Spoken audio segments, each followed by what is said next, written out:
नाज़रीन, पाकिस्तान और भारत के दरमियान मैच तो खत्म हो गया। पाकिस्तान मैच जीत भी गया और खुशियां बहुत मनाई गई इस मामले की। तो हिंदू इंतहा पसंद है वो इस जीत को किसी तरह हजम कर ले। अब एक नई कंट्रोवर्सी जो है वो भारत के अंदर शुरू की गई है और सोशल मीडिया के ऊपर इस वक्त फैली हुई है और इस मर्तबा उसके टारगेट हैं दो पाकिस्तानी क्रिकेटर्स।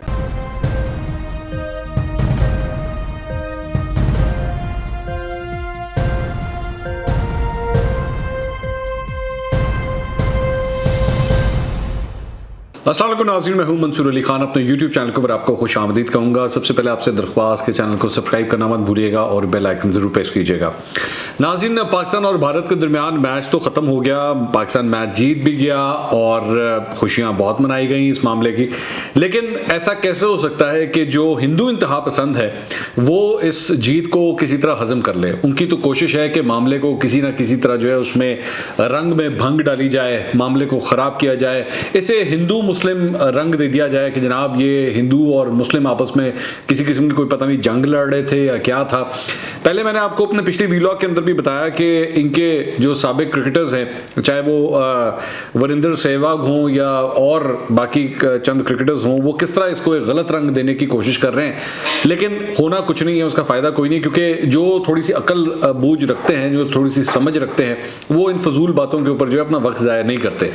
लेकिन अब एक नई कंट्रोवर्सी जो है वो भारत के अंदर शुरू की गई है और सोशल मीडिया के ऊपर इस वक्त फैली हुई है और इस मर्तबा उसके टारगेट हैं दो पाकिस्तानी क्रिकेटर्स। एक हैं बाजिद खान जो कि एक्चुअली एक कमेंटेटर हैं और साबिक पाकिस्तानी टीम के खिलाड़ी भी रह चुके हैं, और हमारे कप्तान बाबर आजम जिनको अब तनकीद का निशाना बनाया जा रहा है और एक ऐसी फजूल चीज़ के ऊपर तनकीद का निशाना बना रहे हैं भारतीय इंतहा पसंद, जिसका ना सर है ना कोई पैर, और मैं भी आपको ये प्रूव करके दिखाऊंगा। मामला क्या है जी? मामला ये है कि जब मैच हो गया तो मैच ख़त्म होने के बाद जो प्रेजेंटेशन होती है जिसके अंदर विनिंग कैप्टन और लूजिंग कैप्टन दोनों के साथ जो है वो थोड़ी देर बातचीत की जाती है और जो आईसीसी कमेंटेटर होते हैं वो बातचीत करते हैं।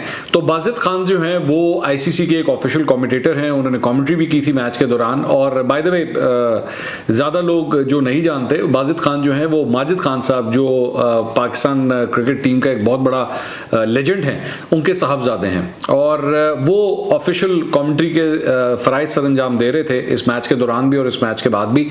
तो उन्होंने बाबर आजम को बुलाया और बाबर आजम का वो इंटरव्यू कर रहे थे और बाबर आजम से गुफ्तगू कर रहे थे। तो बाबर आजम से बात करते करते करते करते उन्होंने एक बात कही कि जी जाहिर बात है हम भारत से अभी तक कभी भी वर्ल्ड कप के अंदर मैच नहीं जीते थे, तो अब हम मैच जीत गए, तो इस पे आप क्या कहेंगे? तो बाबर उसके ऊपर जो है वो अपना जवाब दे रहे थे। फिर करते करते करते करते आखिर में जाके उन्होंने बाजिद ने ये कहा कि चलें, शुक्र है कुफ्र टूटा खुदा खुदा करके। तो कुफ्र तो बल्कि उन्होंने कहा कि कुफ्र तो टूटा, तो उस पे बाबर ने कहा कि जी हाँ अल्लाह का शुक्र है। ये इतनी सी बात हुई। अब उस बात को लेके इस वक्त जो हिंदू इंतहा पसंद हैं जो भारत के अंदर मौजूद हैं, उन्होंने ये बात उठा ली कि जी देखें ये जो आईसीसी का ऑफिशियल कमेंटेटर है यानी कि बाजिद खान, उन्होंने ये कहा है कि जी कुफ्र टूटा है, यानी कि हम लोगों को उन्होंने कहा कि ये कोई इस्लाम और कुफ्र की जंग थी और इस्लाम ने जो है वो कुफ्रों का जो काफिर हैं, जो कुफ्र है उसको तोड़ दिया है। और आगे से बाबर आजम भी जो है वो आगे से कहते हैं कि जी देखें अल्लाह का शुक्र है।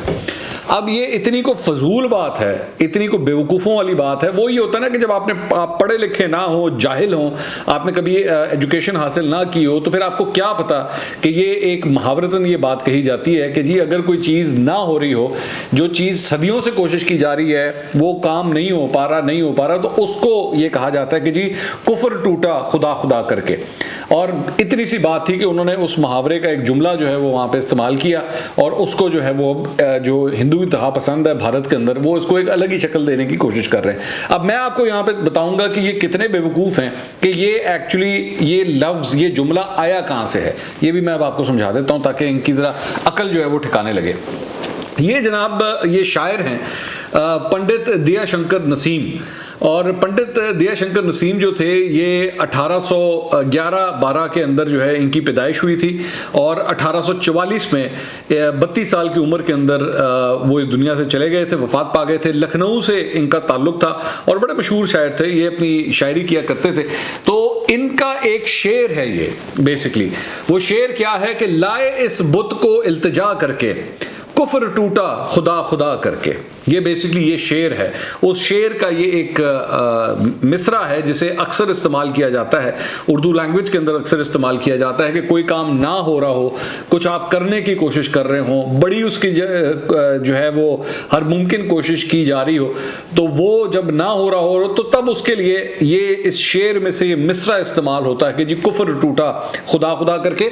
और बाय द वे ये जो जिन्होंने ये लिखा है ये एक हिंदू पंडित थे, पंडित दयाशंकर नसीम लखनवी, इनका ही अपना ये शेर है जिन्होंने इसके अंदर ये सब कुछ पढ़ा था। और बेसिकली इसका सिर्फ और सिर्फ मकसद इतना है, लेकिन मैं हैरान हूं कि इनकी सोच के ऊपर कि ये किस चीज को टारगेट करते हैं। ये इनका और तो जारी बात है कुछ मिला नहीं है, तो इन्होंने इसको इस तरह टारगेट किया कि जी देखें ये रिलीजियस सेंटिमेंट है और इसने आईसीसी ने इस चीज को अलाउ किस तरह कर दिया। अच्छा बाय द वे एक और चीज के ऊपर भी जो है वो एतराज ये किया जा रहा है कि जी मैच शुरू होने से पहले जो भारतीय क्रिकेटर्स थे वो एक घुटने के ऊपर जो है वो जमीन के ऊपर बैठे थे, जाके वो एहतजाज अपना बेसिकली रिकॉर्ड करवाना होता है रेसिज्म के खिलाफ, नस्ल परस्ती के खिलाफ जो है वो बेसिकली अपना एहतजाज रिकॉर्ड कराना था।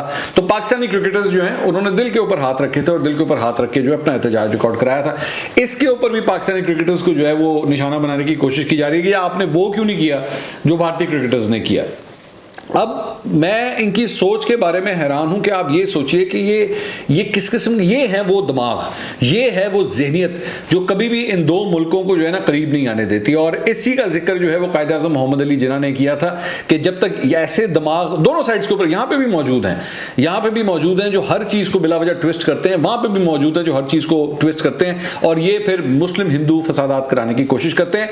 यहाँ पे ऐसी कतई तौर पे कोई बात नहीं थी, ना बाबर का ऐसा कोई मकसद था और ना बज़ीद खान का कोई ऐसा कोई मकसद था कि वो इस मामले को कोई मजहबी रंग दें या कुछ दें। ये सिर्फ एक उर्दू का मुहावरा था जिसे इस्तेमाल किया जाता है और ये हमारे यहाँ इस्तेमाल नहीं किया जाता। मैंने उसको बैठ के उठा के देखा तो कई दफ़ा ये फिल्मों के अंदर इस्तेमाल हुआ है, मुशायरों के अंदर इस्तेमाल हुआ है, इस शेर को कई दफ़ा पढ़ा जाता है, लेकिन जाहिर बात है इसको उन्होंने वो रंग देना। और जेहन में रखिएगा ये वही माइंड सेट है जो कश्मीर के अंदर इसीलिए मुसलमानों को टारगेट करता है। अब मैं एक और चीज़ में देख रहा था कि जी कश्मीर के अंदर बहुत से लोगों ने जो है वो मुसलमानों ने पाकिस्तान की जीत का जश्न मनाया, भाई उनकी एक एफिलिएशन है।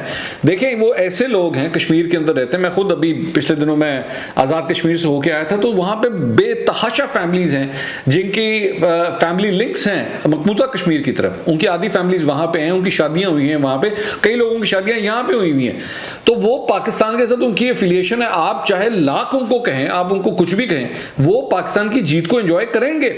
आपको इस बात पे एतराज कि ये देखें जी ये क्या कर रहे हैं और ये तो यहाँ पे भारत के अंदर रहते हुए पाकिस्तान की जीत का जश्न क्यों मनाते हैं। भाई हमने आप लोग जब वर्ल्ड कप जीते थे, जब भारत वर्ल्ड कप जीता था तो हमें भी बड़ी खुशी हुई थी, क्योंकि हमें इस बात की खुशी हुई थी कि चलें सब कॉन्टिनेंट के अंदर तो आ रहा है, बड़े सगीर के अंदर आ रहा है वर्ल्ड कप, हमें तब भी बड़ी खुशी हुई थी। लेकिन यहाँ पे वो ऐसी नफरत फैलाने वाले लोग हैं कि वो कभी भी इन दो मुल्कों के लोगों को करीब होता नहीं देख सकते। वो ये देख नहीं सकते कि अच्छा जी खेल के मैदान में इतना प्यार बढ़ गया कि कोहली ने जो है वो रिजवान को गले लगा लिया, कोहली ने जो है वो बाबर आजम को जाके मुबारकबाद दी, दोनों ने। और मैं पिछले दिनों मैं एक और चीज़ देख रहा था कि धोनी से बड़े प्यार मोहब्बत के साथ पाकिस्तानी क्रिकेटर्स पेश आते हैं, बड़ी रिस्पेक्ट करते हैं। हमने मैच के बाद देखा शोएब मलिक और दीगर क्रिकेटर्स जो हैं वो धोनी के सामने खड़े हुए थे। देखिए शोएब मलिक वो बंदा है जो धोनी के साथ, पता नहीं, शोएब मलिक 1999 से उसका करियर शुरू हुआ है, 22 साल हो चुके हैं उसके क्रिकेट करियर को, उसमें उसने पता नहीं कितने इंडियन क्रिकेटर्स के साथ उसका लिंक्स रहे हैं। वो अब रिटायर हो चुके हैं लेकिन उसका एक लिंक है। और मतलब शोएब मलिक का तो अपना ससुराल है भारत के अंदर, तो वो किस तरह हो सकता है कि वो उन क्रिकेटर्स के साथ अपना अच्छा रिलेशनशिप ना हो। उसका है, बड़ी रिस्पेक्ट करते हैं, धोनी की बहुत रिस्पेक्ट करते हैं। मैं यहाँ पे कई पाकिस्तानियों को जानता हूँ जो धोनी की बड़ी रिस्पेक्ट करते हैं, बड़ा जबरदस्त क्रिकेटर है, उसकी कैप्टनसी के लोग बड़े फैन हैं, अभी भी हैं। अभी उसने आईपीएल के अंदर जिस तरह परफॉर्मेंस दिखाई, मतलब यहाँ पे बहुत लोग उसको प्यार करते हैं। लेकिन ये जो गंदी सोच है ना जो इन हिंदू इंतहा पसंदों के अंदर है कि किसी ना किसी तरह गलत चीज जो है वो बिला वजह ट्विस्ट कर दी जाए। और वैसे तो ये बड़े सेक्युलर बनते हैं, हर बात के ऊपर जी हम सेक्युलर हैं और हम किसी चीज़ को इस तरह नहीं देखते, लेकिन मुसलमानों को टारगेट करने के लिए एकदम इनका वो जो सेक्युलरिज्म का जो लिबादा होता है वो उठा के फेंक देते हैं और अंदर से ये जो है इंतहा हिंदू पसंद इन चंद लोगों के अंदर से निकल आता है। मैं ये नहीं कहता कि भारत के अंदर सब लोग इस तरह के होंगे, मैं ये नहीं कहता, लेकिन ये जो चंद लोग हैं जो शर पसंद अनासिर हैं वो किस तरह बैठ के सारी चीज़ का जो है वो खराब करने की कोशिश करते हैं, उसे एक ऐसा बेहुदा किस्म का एंगल देने की कोशिश करते हैं कि अमन व अमान कायम ना रहे इन दो मुल्कों के दरमियान में और बिला वजह की जंग रहे, बिला वजह का एक टेंशन वाला माहौल रहे और कोई मकसद नहीं है। अगले वीलॉग में दोबारा मुलाकात होगी। अल्लाह हाफिज़।